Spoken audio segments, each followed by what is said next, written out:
Hi, this is Kirk, the bariatric carnivore. Well, one of those questions that have always kind of bugged the heck out of me was how many times a week do I have to go to the gym, or how many times a week do I have to work out?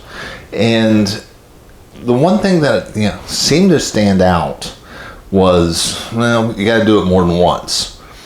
But why? Why does that seem to make a difference? And I never could get a really good explanation on it. Well, thankfully I was watching Dr. Phil Obadiah's podcast called Stay Off My Operating Table, and he was interviewing Dr. Lonke. And Dr. Lonke has just published a book called Outsmart Obesity, which is kind of an interesting book where he talks a lot about the chemical toxins that are out in the world. But one area that he mentioned, and it was kind of a throwaway, but it was a clue, was that for some reason, if you work out once a week, that does not create any type of epigenetic change. And I know that sounds like a mouthful, but let me try to break it down for you. Your DNA is written on every single cell of your body. This is what gives you a predisposition toward heart disease, cancer, dementia, stuff like that. Okay? Now, does that mean just because you have that genetic predisposition, is that going to happen to you? No, because thankfully there's another effect called epigenetics. And epigenetics is controlled by your lifestyle. In other words, in a gun, the bullets that go into the gun are your genetics. But it is the epigenetics, your lifestyle, that pulls the trigger. And unless you pull the trigger, the bullet doesn't go down range. So you're not a prisoner of your genetics. And just because you have a predisposition towards something, your lifestyle matters. But in order to get epigenetic change, epigenetic benefit from exercise, particularly resistance training, you've got to do it more than once a week. And you will often hear gym bros, when they start talking about how often should you work out, they'll often tell you, well, 2 is better than 1, 3 is better than 2. And they can never explain why. Well, this kind of explains the why. The epigenetic changes that happen when you get engaged in activity on a regular basis.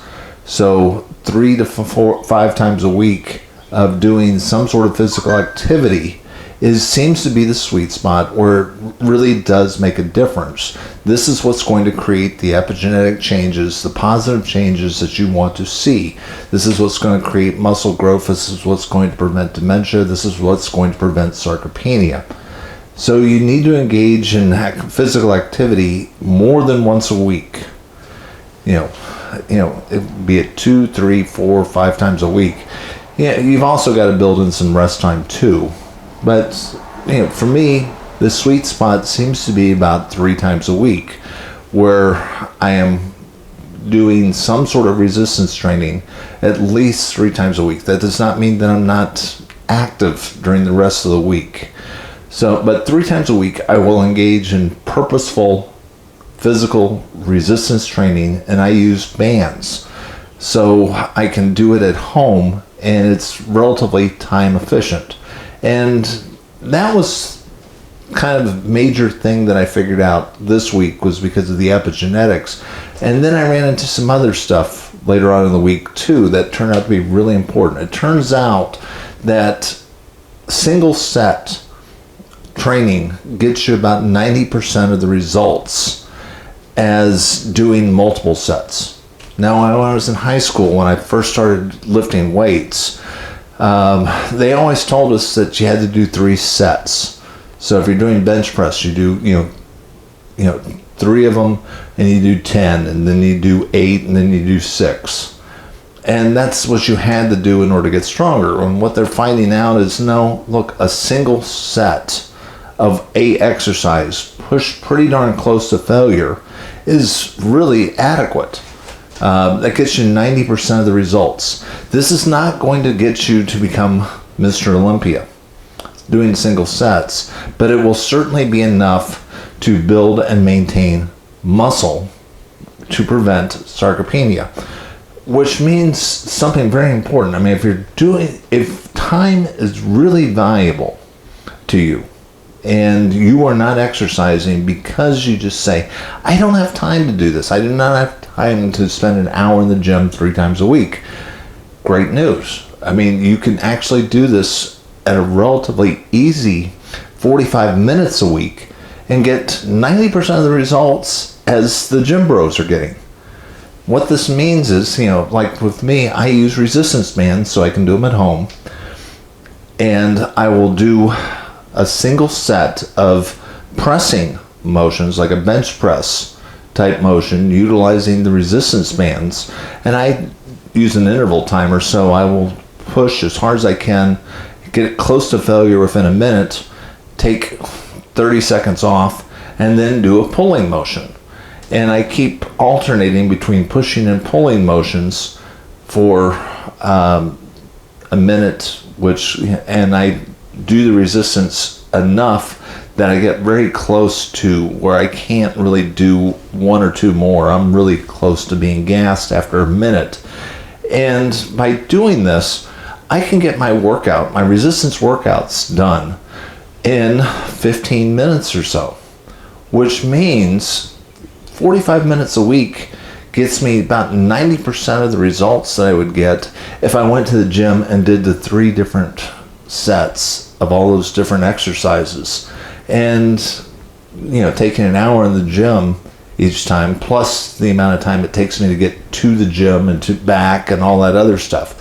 I can, 45 minutes a week at home, and I can get 90% of the results and prevent sarcopenia. And you maybe think, well, what's a sarcopenia? A sarcopenia is a result of losing muscle. And it's a killer. It is really what's going to determine how well and how long you're going to live and how well you're going to age. And that's about the best way I can describe it. You're either being a predator or you're prey. And once you lose enough muscle where you are no longer a predator, you're now prey. That's really, and if you don't think that muscle's important, think about, the ability to go to the toilet and to be able to squat down. And if you do not have the muscle strength to be able to do basic squatting up and down, you're no longer able to live on your own. You're going to have to depend on somebody else to change your diaper. And that sounds really gross, and it is, but that's really what causes people to have to go to nursing homes. And you don't want that, because your body is going to waste away rather quickly. And you're going to be losing muscle after age 30. That's just the way it is. Unless you do something, you've got to engage in some sort of resistance training, actively building muscle. And the good news is it doesn't take that much time. We're talking again about 45 minutes a week as an insurance policy against sarcopenia, which you don't want. This is Kirk, the Bariatric Carnivore. Here's hoping that you will spend 45 minutes a week just engaging in little insurance to prevent sarcopenia, to help keep you strong, and to keep you on the right side of the grass, to keep you from becoming prey. And so you can always remain a predator and actively engaging in life as long as you possibly can. I try to put out a couple messages each week. If you like this message, please hit like and subscribe. Join this channel of other like-minded folks. I will talk to you again soon.